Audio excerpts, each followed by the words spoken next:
Uber, Google, Airbnb, Tesla, Jordan. None of these brands won because they were better.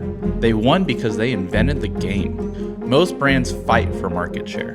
Category designers make the market for themselves. This is Law 4, Category Design. Category design is the discipline of creating, defining, and dominating a new category.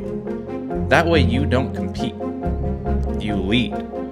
Most brands ask, how do we beat our competitors?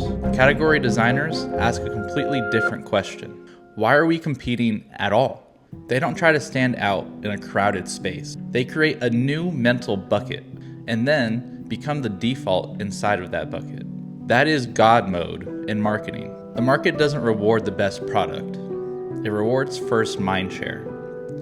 In every category, one brand owns most of the profit. One brand becomes the default, one brand sets the rules, one brand becomes the category name. If you're not the category king, you will be fighting an uphill battle forever. Category design removes competition entirely. Here's the shift that you need to make. Do not compete for market share. Create the market that you want to dominate.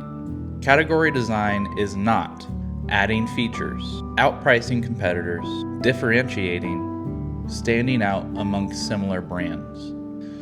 What it is about is making sure you are the only brand in your lane. Customers speak your language.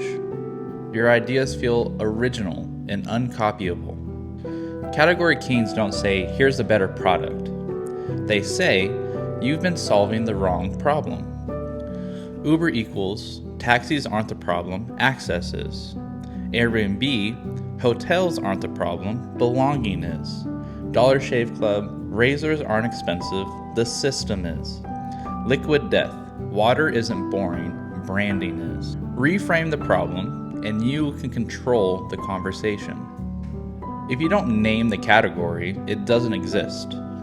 Naming creates a new mental bucket. For example, home sharing, ride sharing, direct-to-consumer, energy drink, creator economy, athleisure. When you name the category, people think. There's this, and then there's everything else. The POV is the manifesto. It explains why the category exists, why the old way is broken, why the new way is better, and why you lead it. For example, Airbnb, you don't want a hotel, you want belonging. Tesla, the future is sustainable, you can drive it. Peloton, fitness is connection, not gyms. A POV doesn't convince everyone.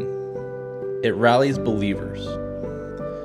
Airbnb didn't win because it was a cheaper hotel.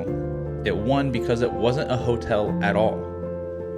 The old frame, travel equals hotels. The reframe, travel equals belonging. The category was home sharing. Airbnb didn't compete with Marriott. They made Marriott irrelevant, at least for a time. They named a new category. They owned that language. Then they educated the market, and they declared leadership early. Their POV was clear. You don't want a room. You want to feel like you belong anywhere. Once people believed in the category, Airbnb became inevitable. That is category design. Now let's look into Lyft. Lyft didn't lose because it was bad. It lost because it competed inside Uber's category. Lyft tried to be friendlier, nicer, more ethical, more human, but it never reframed the problem. It never renamed the category. It never owned the POV. So in people's minds, Uber equals rideshare. Lyft equals alternative, and alternatives don't win. Let me give an example in my life. I use Lyft often. However, whenever I say I'm going to order a car, I always say I'll get an Uber. I never say, let me order a Lyft. There was also a second failure that happened years ago that also rings true for my life. Microsoft's Zune wasn't a bad product, but it entered a category Apple already completely dominated. Apple didn't sell MP3 players. They sold music as identity. The iPod wasn't a device, it was culture. Zune tried to be better hardware. but they tried to do it inside of Apple's category. And once a category is defined, late entries look like knockoffs, even if they were good. Back on Christmas, years and years ago, my mom bought me a Zune. I didn't like it. Call me spoiled, but I wanted an iPod. Apple had ingrained with their marketing that iPod was better, and everyone around me had iPods. Therefore, I was in the culture of wanting an iPod, not a Zune. Positioning differentiates you within a category. Category design eliminates the category entirely. Nike versus Adidas equals positioning. Air Jordan creating basketball culture with sneakers equals creating a design. Air Jordan creating basketball sneaker culture equals category design.